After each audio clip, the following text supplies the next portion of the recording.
Hello, Yellow Jackets. I'm Jaron. And I'm Brody. Welcome back to Yellow Jacket Life. First up, Ashley Beaumier gives us all the details about their upcoming annual 5K, the Faith in Action Foundation Fun Run and Walk. I'm here with Miss Ashley. I heard that there is a faith run coming up. Can you tell me more about that? Yes, the Faith in Action 5K is coming up on March 7th. It's a good way to get out and get some community service hours and be out right in the beautiful lake of Kingston. This Faith in Action run is in honor of Blazer Beaumier, who lost his life in April of 2023. All proceeds from this race do go to the scholarship fund. Last year we had a really big turnout and we were able to offer a scholarship to all 5 Roane County High Schools. So it's in honor of Blazer. So it's been going on for, I guess, a couple of years now? Yes, this will be our 3rd race, and we plan to continue it as long as we are blessed and able to. Blazer ran this lake often. It's where he found his time and his peace, and so we knew that giving back to the community, and especially it being senior year for him this year, we want this to be the biggest event we can, so we can give as much money back to the class of 2026. So exactly what time is this race going to start? So usually it starts about right at 8 a.m. We have the national anthem, and so we'll start at 8 a.m. and it runs around Southwest Point, down by the water, down by the library, around by Dollar General, and back. All right, thank you, and I hope you have a great time with that. Thank you. Next up, DJ's in the kitchen. He's making a phenomenal taco dinner that is bound to make your mouth water. Hello Jackets, I'm DJ, and today I'm going to be showing you how to make some simple tacos. What you're going to need for this is some ground beef, some cut up lettuce or any other vegetable you want, some olive oil, some condiments, some tortillas, and some shredded cheese. The first thing you want to do before you even start your meat is shred the cheese. There's no specific way you have to do this, but if you're using a shredder similar to the one I'm using, I would recommend that you try to not shred too hard or press too hard, as your cheese will come out thick and unpleasant to chew.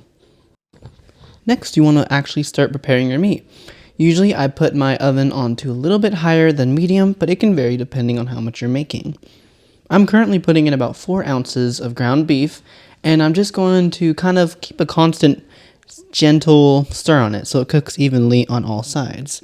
But you don't always have to stir it all the time. Now, while our meat is cooking, you can start preparing the tortillas. On a separate pan, put a little bit of olive oil on and then put your tortilla. And then try to evenly coat the tortilla with olive oil on both sides and cook it until it's pretty golden brown, like most recipes call for. And then you can fold it up and put it on a separate plate with a napkin to help grab some of that extra grease. So now that our meat is done cooking is where I would like to call it the most difficult part. Now you want to take a bowl with some tinfoil wrapped on the inside and a strainer and strain the ground beef. This is so that we can get out all that nasty extra grease so that that doesn't go into your system. But after that, you're smooth sailing. We can start moving on to the seasoning of the taco meat. Usually I just use a standard taco seasoning by the Spice Lab, and I just spread it evenly among everything and mix it until it feels all evenly mixed around. And there you have it. A perfect, easy to make taco. Madre, aquí es tu taco. Thank you. Enjoy. You try it now? Bon appetit. Is it good? Seems like it was pretty good. Thanks for watching. You know what always helps during this time of the year? What's that? A nice cup of coffee, hot chocolate, or any warm drink. You can say that again. We go around campus to see what teachers and students have in their cup, and half empty, half full.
I often hear some students ask teachers the question, when will we ever use this in real life?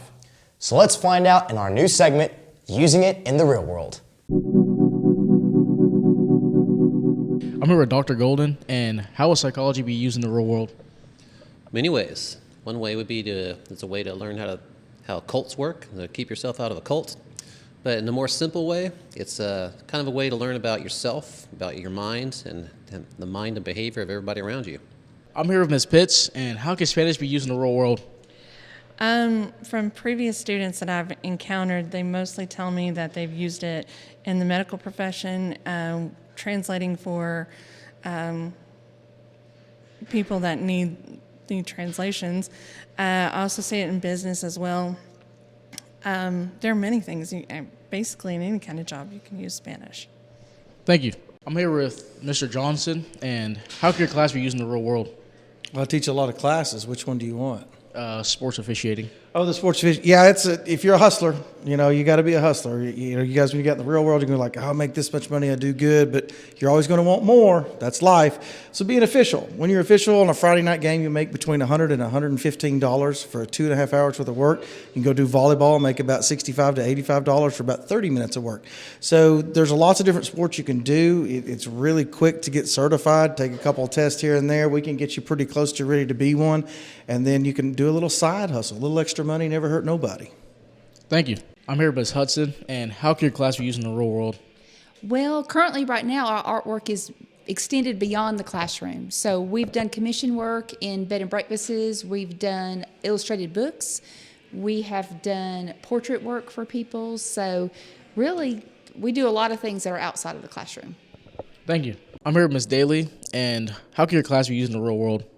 So film studies I started based on an English class that I took at UT as a student, and it is a combination of just analysis and really film study. And so I think it works well because you can apply the things that you learn in English class and in say lighting or camera angles, some of the technical aspects of film. And through that, like practicing analysis of film, it's just thinking about like a different medium, using your brain in a different way. All right, thank you. That's all we have for you this week, Jackets. But before we go, let's look back at this past Tuesday's Veterans Day program.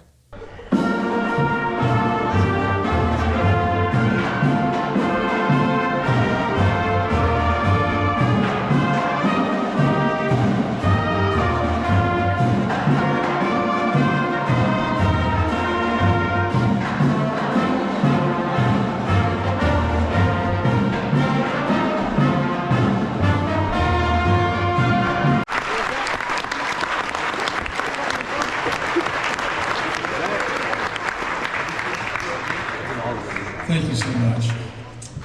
I'll have to say I never dreamed or never even thought about accolades from being in my career.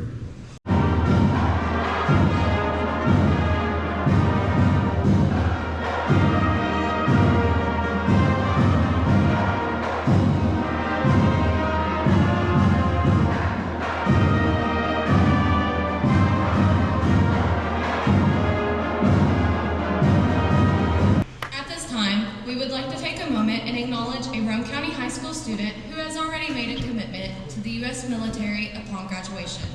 Please come to the gym floor to be recognized. Derek Diaz de Leon Caldera, Navy.